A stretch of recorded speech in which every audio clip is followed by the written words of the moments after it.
it's time we gave them a hand now. Thank you. Senator Roberts. Thank you. Life is about to change for every Australian.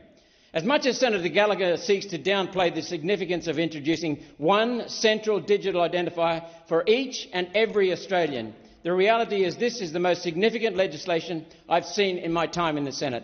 It's the glue that holds together the digital control agenda by which every Australian will be controlled, corralled, exploited and then gagged when they speak or act in opposition. This bill will be misused because this bill is written to be misused. The government knows digital ID will be compulsory by the device of preventing access to government services, banking services, air travel and major purchases for any Australian who does not have a digital ID. The digital ID will in effect create a live data file of your movements, purchases, accounts and associates containing reference to every piece of data being held in the private and government sector as a first step in a wider agenda. Google, Facebook and other tech giants have been building huge data files on every Australian for years. Those huge data files containing every website you visited, every post you made on their social media, everything you have ever bought online and the keywords scanned from conversations overheard by Siri and Alexa in your home are now unmasked. Until now, that data was anonymised using a unique identifier rather than name and address, which has always been there as well. However, tech companies were not allowed to use it or to share data with others that included the person's name and address. Until now. Look for the tech giants to ask for your digital ID as a requirement of using their service.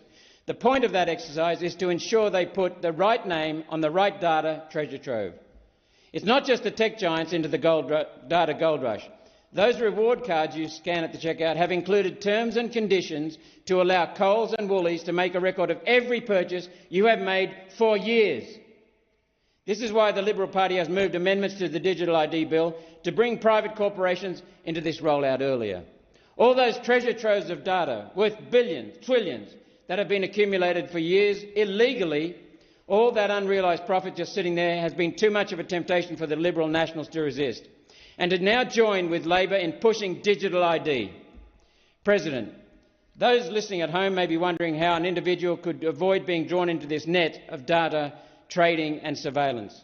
The simple answer is you can't. This Labor government has already passed the Identity Verification Services Bill, which makes it legal for everyday Australians, photo or video likeness, to be used to verify that person against a database containing their biometric data. Biometric data simply means a digital representation of your face that allows for instantaneous electronic matching. As soon as that bill passed, the first thing the government did, just days later, was to send an email out to people with a MyGov ID to update their MyGov record by providing a facial scan on their phone. Yes, that really happened. This is what these people are doing to you. This is not voluntary. 10 million Australians have a MyGov ID. Most of those were forced into it to access Centrelink benefits. Cruel. There are another 2 million Australians who are forced to get a MyGov ID to register as a company director, despite the director identity enabling legislation not even mentioning MyGov, but the government did it anyway. The database the government is using for data surveillance is the National Driver's Licence Database, which has 17 million records of everyone who has or has had a driver's licence. This government doesn't need an excuse to further digital control for everyday Australians. Socialists love control. Socialism needs control. For socialism to exist, there must be control. The government knows control will be used by government to identify people who say mean things on social media to speed up enforcement of our new laws against saying home truths to crazy or dishonest people. No hiding behind anonymous accounts or false addresses. You can expect a knock on your door at home, work or school, as we're seeing happening in other countries with digital identity already in place. Only by being able to keep tabs on citizens 24/7 can the government possibly hope to introduce the wealth heist they have planned. Anyone viewing this topic for the first time can see the detail of what I'm talking about on my website. The committee report on the Digital ID Bill was a travesty. The committee made a recommendation to pass the bill which was simply not supported by the evidence they received during the inquiry. Witness after witness testified this rancid, evil bill failed to protect privacy, failed to establish that the ID will be voluntary, failed on human rights grounds and failed on technical grounds. One blackout and the whole thing comes crashing down.